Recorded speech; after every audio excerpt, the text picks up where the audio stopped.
Dear students अस्सलाम वालेकुम। आज के इस वीडियो में हम इंट्रोडक्शन देने वाले हैं chapter number 4 of class 10th, that is quadratic equations.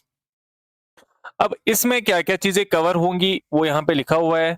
जो हमने इसमें टॉपिक्स कवर करने हैं वो सबसे पहले इस वीडियो में हम डेफिनेशन देखेंगे, स्टैंडर्ड फॉर्म देखेंगे क्वाड्रेटिक इक्वेशंस की, मेथड्स देखेंगे हम क्वाड्रेटिक इक्वेशंस को कैसे सॉल्व करते हैं, जैसे फैक्टराइजेशन और क्वाड्रेटिक फॉर्मूला वाला मेथड। इसके बगैर भी मेथड्स है बट आपके सिलेबस में यही दो मेथड्स हैं, ठीक है। तो क्वाड्रेटिक इक्वेशंस जो है सबसे पहले डेफिनेशन पे आते हैं। अगर हम डेफिनेशन की बात करें, the polynomial whose highest degree is 2 is called a quadratic equation. ऐसा पॉलिनोमियल जहां पे हाईएस्ट पावर ऑफ वेरिएबल 2 होगा, सपोज यहां पे लिखूंगा मैं 2x square plus 5x plus 3 is equal to 0। अब यहाँ पे जो वेरिएबल है वो x है, ठीक है, वेरिएबल x है, लेकिन उसका हाईएस्ट पावर, यहाँ पे भी पावर 1 है बट हाईएस्ट पावर क्या है, 2 है। तो ऐसे पॉलिनोमियल को हम बोलेंगे क्वाड्रेटिक पॉलिनोमियल, और फिर ये भी बोल सकते हैं क्वाड्रेटिक इक्वेशन, बिकॉज यहाँ पे इक्वेशन शेप में है। अब जो स्टैंडर्ड फॉर्म है क्वाड्रेटिक इक्वेशन की वो है A X square plus B X plus C is equal to 0। जैसा कि आप यहां पे भी देख रहे हो, A X square plus B X plus C is equal to 0। ए जो है वो नॉन जीरो कॉन्स्टेंट यहां पे लिखा हुआ है, नॉन जीरो कॉन्स्टेंट। बी जो है वो कॉन्स्टेंट है, ठीक है, और सी जो है वो कॉन्स्टेंट है। अब इसका मतलब क्या है, non zero constant? Non zero constant का मतलब हुआ कि ए का वैल्यू कभी जीरो नहीं हो सकता, बिकॉज अगर ए का वैल्यू जीरो आ गया तो यहां से ये क्या बनेगा, ये बनेगा खाली बी एक्स प्लस सी। तो इसका मतलब ये होगा कि ये फिर क्वाड्रेटिक पॉलिनोमियल नहीं रहेगा, ठीक है, ये लीनियर पॉलिनोमियल बनेगा। तो इसीलिए ए जो है वो 0 के बराबर नहीं होना चाहिए, ठीक है। तो वही लिखा हुआ है यहाँ पे भी, where a must not be equal to 0। ए जो है उसका वैल्यू जो है वो 0 के बराबर नहीं होना चाहिए। दैट इज, हम कभी भी ऐसी इक्वेशन नहीं लिख सकते 0x square plus 5x plus 3 is equal to 0। हम ऐसी इक्वेशन क्वाड्रेटिक इक्वेशन नहीं लिख सकते, ये तो क्वाड्रेटिक इक्वेशन है ही नहीं, ठीक है। ये खाली लीनियर इक्वेशन है, इसको ऐसे लिख सकते हैं, ये लीनियर इक्वेशन है, ये लीनियर है, बट ये क्वाड्रेटिक नहीं है। तो क्वाड्रेटिक इक्वेशन की जो स्टैंडर्ड फॉर्म है वो ये है, A X square plus B X plus C is equal to 0। A और बी जो है ये कॉन्स्टेंट्स है, मगर ए जो है वो नॉन जीरो कॉन्स्टेंट, ये कभी जीरो नहीं हो सकता, ठीक है, और सी जो है वो कॉन्स्टेंट टर्म है इसमें। अब ये तो थी डेफिनेशन। अगर हम बात करेंगे ग्राफ की, तो क्वाड्रेटिक पॉलिनोमियल का जो ग्राफ होता है वो एक्स एक्सिस को एक बार टच, सॉरी, दो बार टच करता है, दो पॉइंट्स पे, ये एक पॉइंट पे और ये दो पॉइंट्स पे। दैट मींस इसके जो रूट्स होंगे, क्वाड्रेटिक पॉलिनोमियल की जो रूट्स होंगे वो कितने होंगे, 2 होंगे। आप रूट्स बोलो, आप सॉल्यूशन बोलो, ठीक है, तो या फिर जीरोस बोलो, तो कितने हैं इसमें, 2। इसके दो सॉल्यूशन होते हैं, वो हम आगे देखेंगे।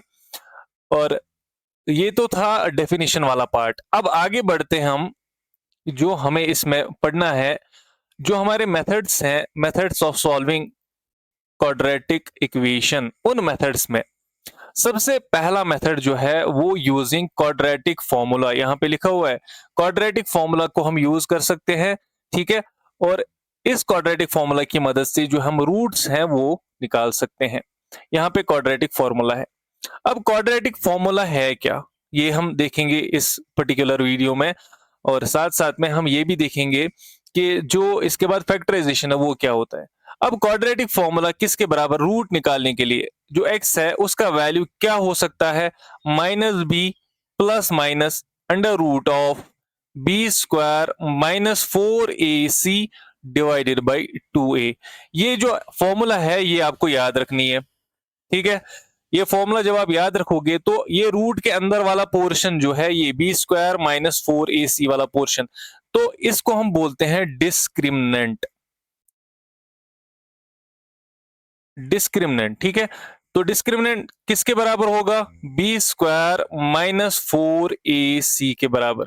इसको हम शॉर्ट में डी से भी रिप्रेजेंट करते हैं, d is equal to b square minus 4ac, ठीक है। अब ये अलग से बोलने का मतलब क्या है? अगर मैंने अभी ये डिस्क्रिमिनेंट अलग से बोला तो इसको इसका मतलब क्या है?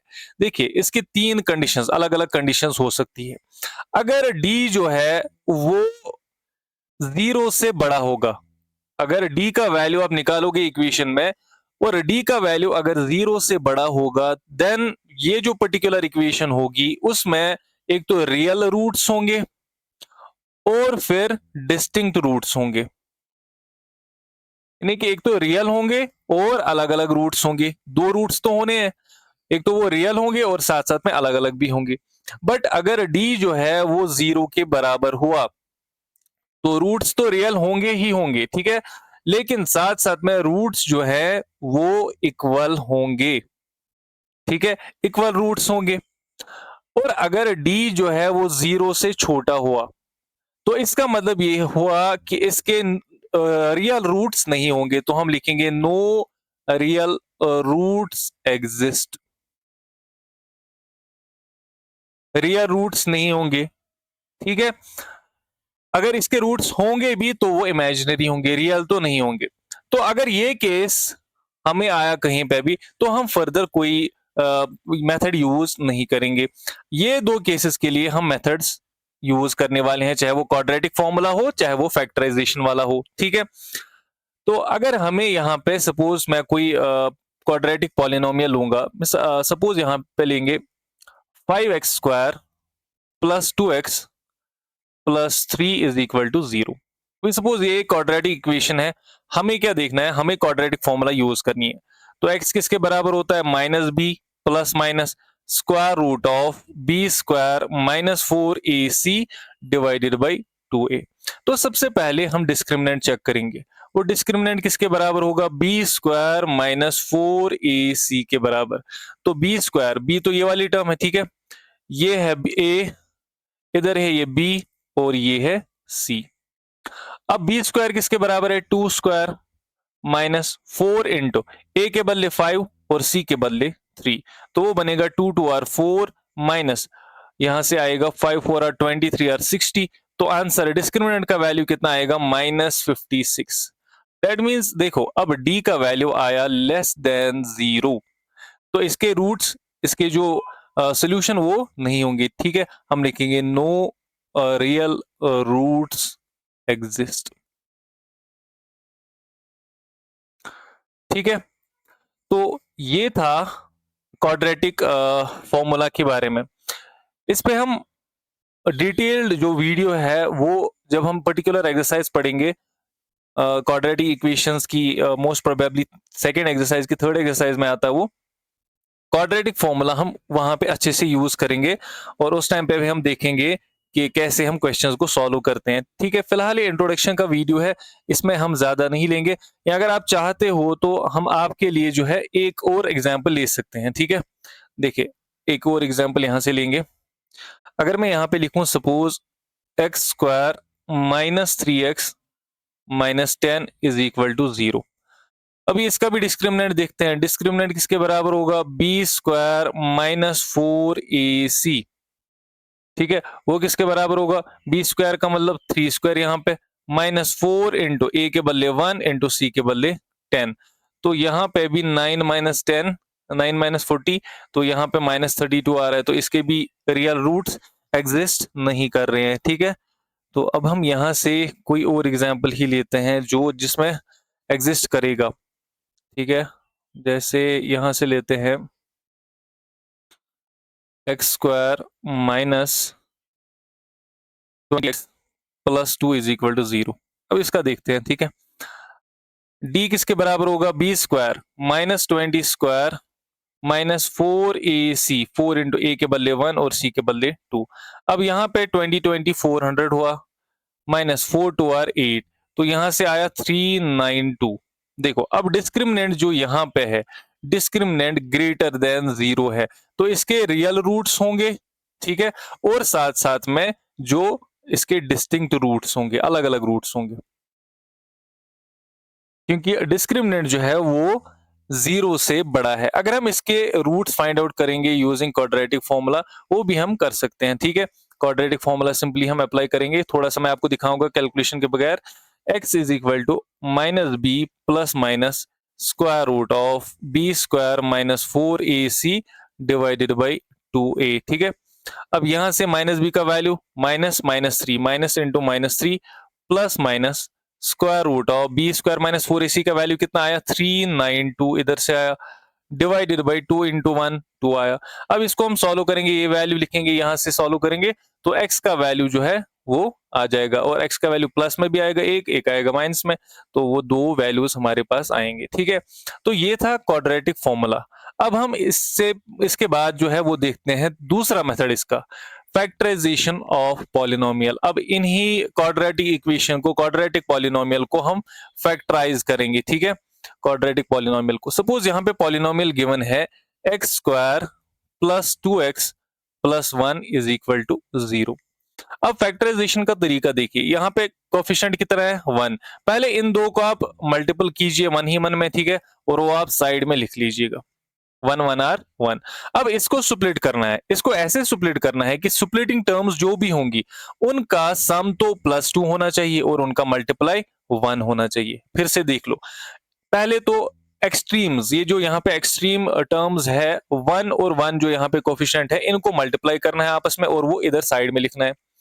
अब वो 1 आया, अब मुझे सोचना है ये जो मिडल टर्म है इसको मैं ऐसे सुप्लिट करूंगा, ऐसी दो टर्म्स बनाऊंगा ताकि उनका प्लस या फिर माइनस वो 2 के बराबर आना चाहिए और उनका जो मल्टीपल है वो 1 के बराबर आना चाहिए। ठीक है, अब देखते हैं ये कैसे करेंगे। देखो, एक्स स्क्वायर मैं लिख सकता हूं इधर 2x के बदले x प्लस एक्स, बिकॉज इसका मल्टीपल कितना होगा 1 ही होगा और इसका सम कितना होगा 2 होगा, तो +1 इज इक्वल टू 0। अब यहां से x कॉमन आएगा, अंदर क्या बचेगा x प्लस 1, प्लस यहां से 1 कॉमन आएगा इन दो में से, तो यहां अंदर बचेगा x प्लस 1। अब ये दो बार है तो एक ही बार लिखेंगे x प्लस 1 इंटू यहां से क्या x और यहां से +1, तो x plus 1 is equal to 0। तो यही वैल्यूज तो इसको यहां पे आए हैं। ठीक है, इसको हम ये भी लिख सकते हैं नाम सुप्लिटिंग द मिडल टर्म। ठीक है, इसको हम फैक्टराइजेशन भी बोल सकते हैं और सुप्लिटिंग द मिडल टर्म भी बोल सकते हैं। तो ये जो था ये इसका बेसिक इंट्रोडक्शन था, इसमें ये टॉपिक्स जो है कवर हो गए हैं। स्टैंडर्ड फॉर्म भी हमने देखी, X square plus B X plus C, definition भी हमने इनकी देखी, मेथड्स देखे हमने सॉल्व करने के, जैसे फैक्टराइजेशन और क्वाड्रेटिक फॉर्मूला। ये जो है ये डिटेल में हम पढ़ने वाले हैं आगे के वीडियोस में, और जो हम क्वेश्चंस करने वाले हैं वहां पे हम डिटेल में ये पढ़ेंगे। ठीक है, और इसमें एडिशनल मैंने आपको बोला ये जो ग्राफ होता है क्वाड्रेटिक पॉलिनोमियल का या क्वाड्रेटिक इक्वेशन का, ये कैसा होता है। ठीक है, उस टाइम पे मैंने आपको बोला कि ये एक्स एक्सिस को दो बार कट करता है, इसको हम यहाँ पे पैराबोला बोलते हैं। ठीक है, तो ये इसका ग्राफ जो है वो एक्स एक्सिस को दो पॉइंट्स पे कट करता है, जो क्वाड्रेटिक इक्वेशंस का ग्राफ होता है। जैसे लीनियर इक्वेशंस का ग्राफ स्ट्रेट लाइन होता है, वैसे ही क्वाड्रेटिक का पैराबोलिक ग्राफ होता है। ठीक है, तो इतना ही था ये वीडियो और इसका इंट्रोडक्शन। ये वीडियो यहाँ पे एंड करते हैं। आई होप आपको पूरा वीडियो समझ आ गया होगा और पूरा जो मैंने आपको समझाया इन ये टॉपिक्स के बारे में ये आपको समझ आ गया होगा। तो thank you very much for watching this video. I hope you have subscribe the channel.